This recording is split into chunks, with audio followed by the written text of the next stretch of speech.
Christos Oscarsi. Maestro Oscarsi. Good afternoon. Welcome to the Canadian Orthodox Monastery of All Saints of North America and the Shrine of the Theotokos Joy of Canada. I said last week that we talk a little bit about culture wars. We need first of all look a little bit at the history of the culture wars. But first I want to round out a little bit of what I said last week about the book of Genesis. Because the book of Genesis, we say it's not historically accurate, but it's not supposed to be. It's supposed to be because it teaches us so much in its story. In the first place, of course, it totally displaces all of the pagan creation myths of the Middle East and perhaps other places in the world by telling us that God, the only God, created man in his own likeness and image, which is completely unlike the other creation myths where a bevy of gods created man as a slave, labor. What God gives mankind in his own likeness and image is responsibilities, not slave labor, but responsibilities, making it clear to us that man does have responsibilities, that he's not an automaton, that he's not a robot,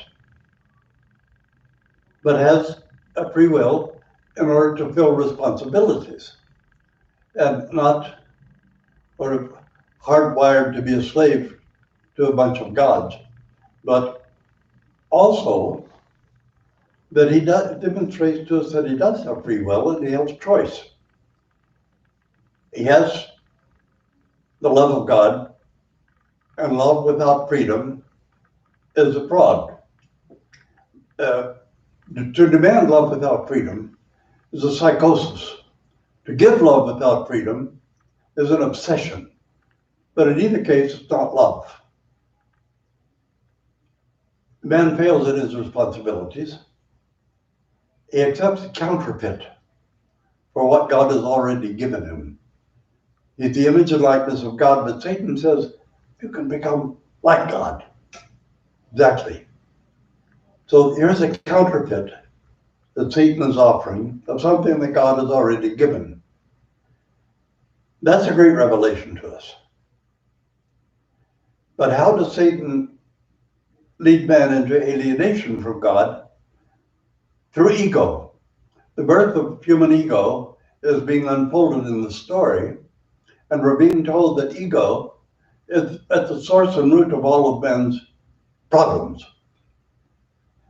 And that's all I'm going to say now about the book of Genesis, but I want it clear that this is an allegory that's full of revelation, divine revelation, and it tells us so much about the human nature in a short, well-written story.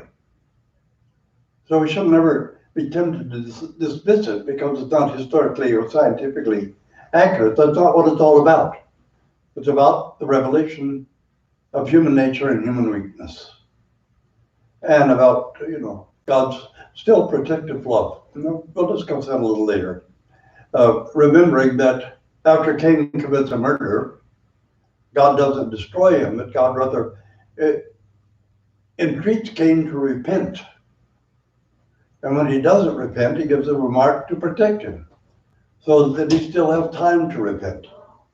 So that's setting our relationship with God and with ourselves in a proper perspective. Now, we're going to talk about culture wars, and I want to look back in history a little bit, because culture wars are certainly nothing new. Every time a society or culture makes an advance or a change, and it's inevitable, change is inevitable. The only alternative to change is death. What doesn't change dies and rots. That includes our attitudes, our mental conditions, even sometimes our doctrines and dogmas that we form at an age where less is known. And when more becomes known, If we don't change, we're simply left in the dust of history, like some kind of pile of rubble somewhere. Change is inevitable. Growth is not. Change is inevitable. Becoming educated is not. Change is inevitable. Being able to cope with change, being able to cope with reality is not inevitable. That's where our problem lies as human beings. When Rome tried to form one world government, it wasn't the first one. The Persians tried it, the Greeks tried it. Everyone wanted one world government. It had to be theirs, and it had to be on the basis of their ideology. Rome formed what we now call a cancel culture because they wanted to make sure that their culture was dominant and everyone else's was canceled. Everyone else's aspirations, everyone else's cultural structure, the things they had as cultural heroes, cultural worship, are all going to be canceled for the peace of Rome. This one world government, each empire, as it grew, wanted to have a reset. They wanted to reset the world's culture to fit their own. And they wanted one central government to control the known world. Partly from fear, but largely from greed. And now we go back to the book of Genesis, to the creation narrative, greatly from ego, individual ego, but national ego, national egotism, cultural egotism.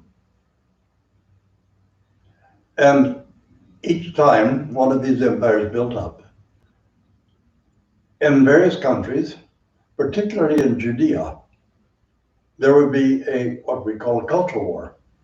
Judea had something to protect. One God, and the structure of life that God had revealed, including keeping the fast and worship in the temple, worship of only one God. And this was sometimes tolerated. The Persians, for instance, were very tolerant. The Seleucid Empire, the empire that was left over when Alexander the Great's empire fell apart, in the Seleucid Empire, Theophany, very often called Theophany the Bad, the emperor was determined to cancel the Judean culture and religion, to put a statue of Zeus in the temple, to defile the temple. This is what the book of Daniel is really all about, pseudo-Daniel, because it is a pseudo-epigraphica, was written mostly about, while it recorded traditions from the Babylonian captivity. It wasn't written during the Babylonian captivity, and it wasn't written by anybody named Daniel. It was written about Daniel. But most of it was written centuries later during the period of the Greek occupation of Judea. And it tells us about the Maccabee martyrs, tells us about the period of the Hasmoneans, and the attempt to withstand the, to put it in modern terms, the cancel culture of the Seleucid Empire. And there was a great cultural war at that time in Judea, trying to preserve something, and yet part of the culture was trying to submit to the Hellenization of their culture. And the culture war went far beyond things that were necessary, because people would get a little bit fanatical and carried away. The Roman Empire came in, and they also gave a lot of latitude to the Judeans. They agreed not to take the pagan symbols of Rome into the city of Jerusalem. They agreed to allow the temple worship. The Jews could follow their own culture and worship so long as they just paid the taxes to Rome and didn't start any trouble. But the Judeans did start a lot of trouble because there was, again, a culture war that was really unnecessary because the Romans allowed the free worship of God. They allowed the free sacrifice in the temple. They allowed the holiness of Jerusalem to be maintained. But the culture war came to violence. And this has gone on throughout history. It went on in the shift from the Victorian era to the Edwardian era, there was a kind of dislocation, a kind of cultural war. It grew from that because the First World War was a great dislocation. And after the First World War, you couldn't go back to what had existed before the First World War. It had transformed too much and it had revealed too much. After the First World War, women were going to demand the right to vote. And that was a dislocation in culture and society. It was a great cultural war. I read the newspapers from that era when the men who wrote, and it was men who wrote for the newspapers, called women's demanding a right to vote a great perversion, one of the greatest socially disruptive movements in history, they called it.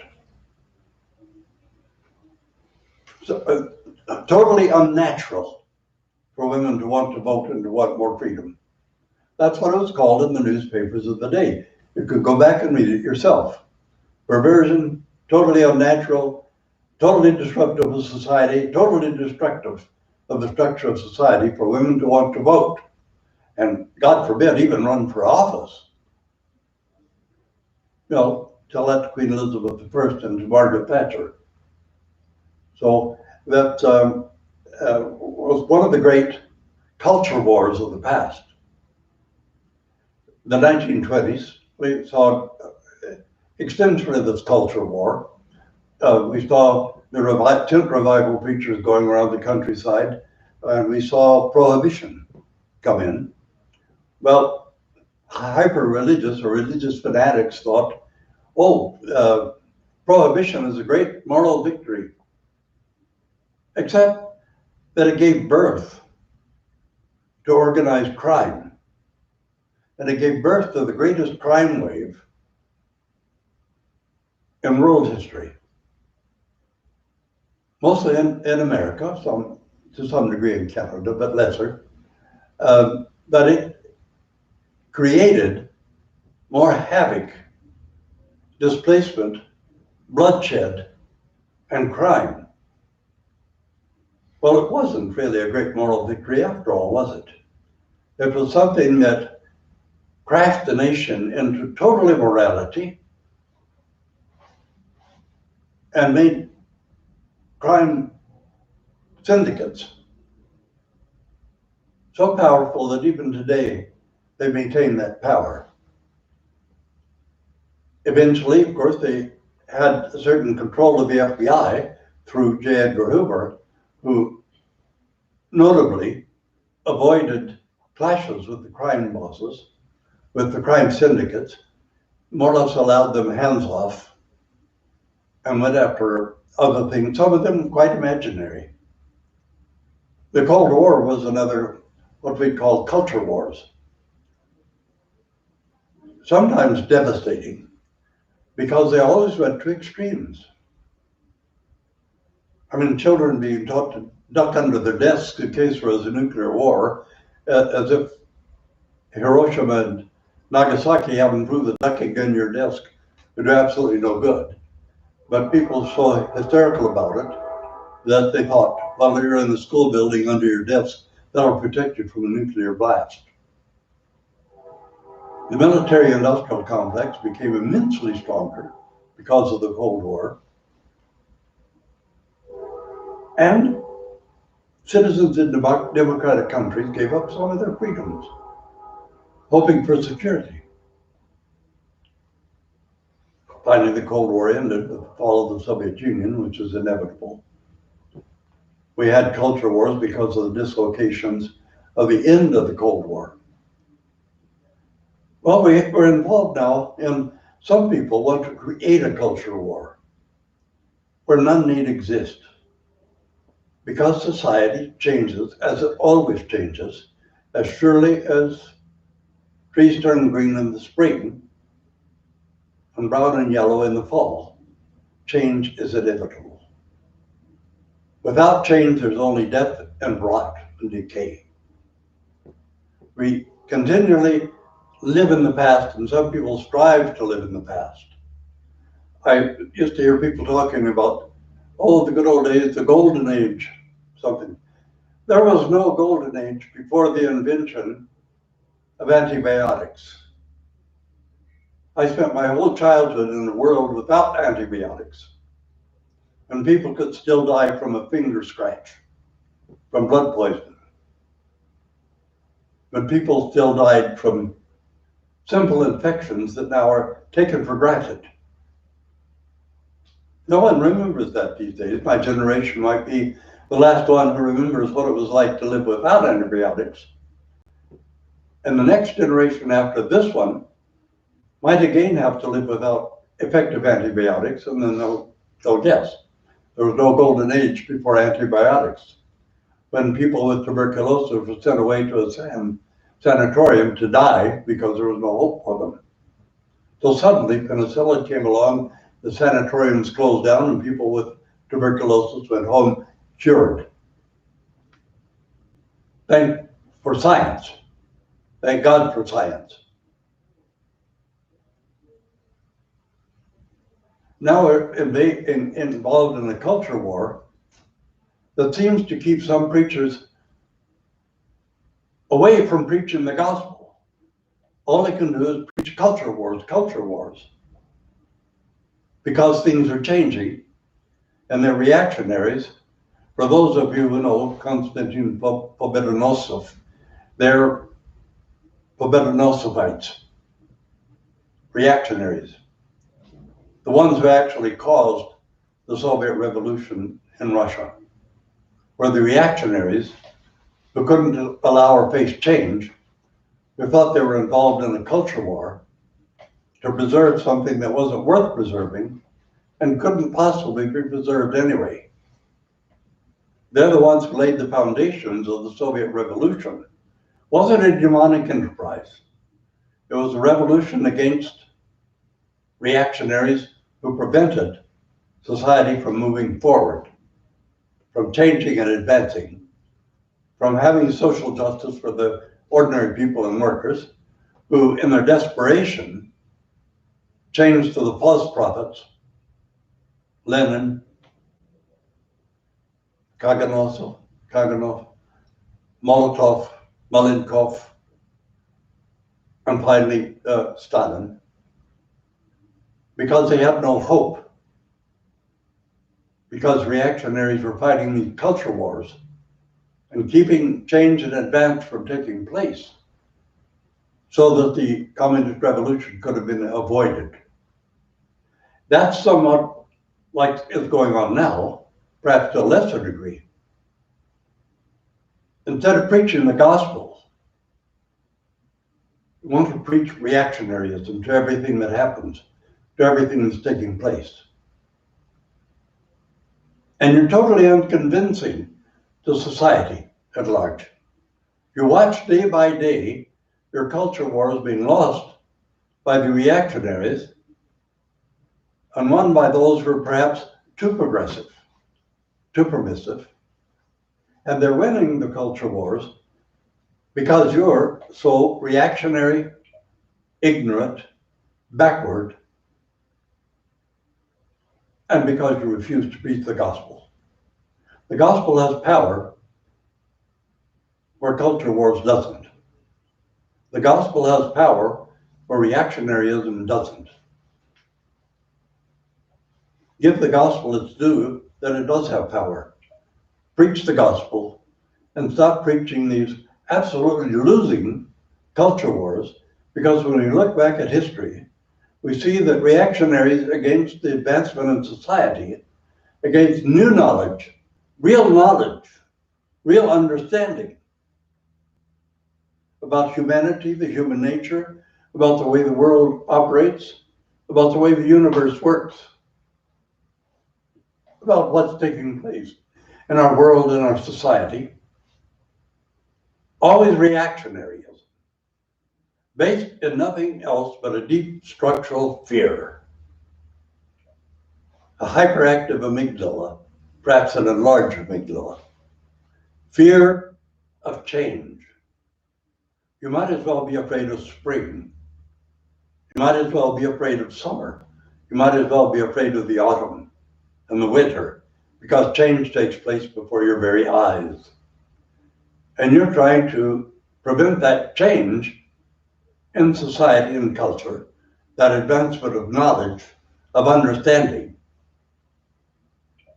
because you can't cope with it because you're reactionary, because your brain is frozen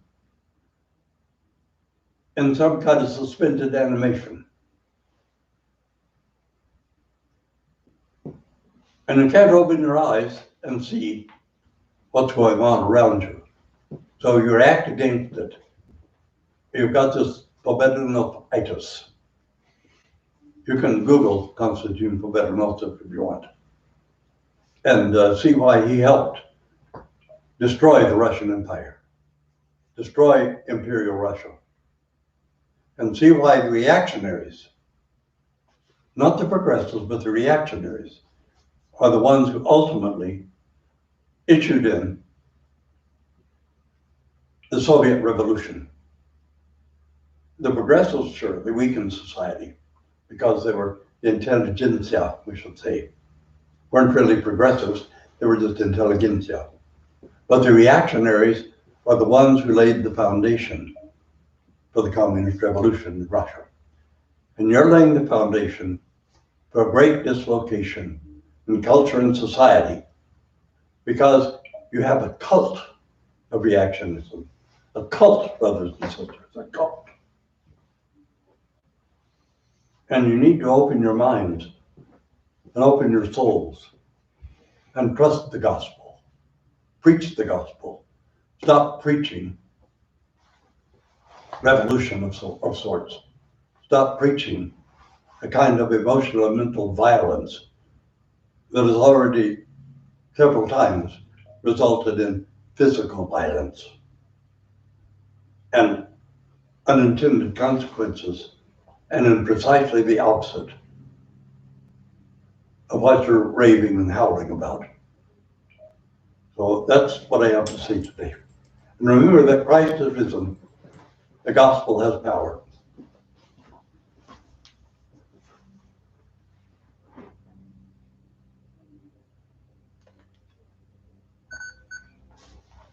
Okay, I'll take the card with me as well. Do you know how to take the card? Slide that port forward and then press on it. It pops up. I made a little bit small video out there.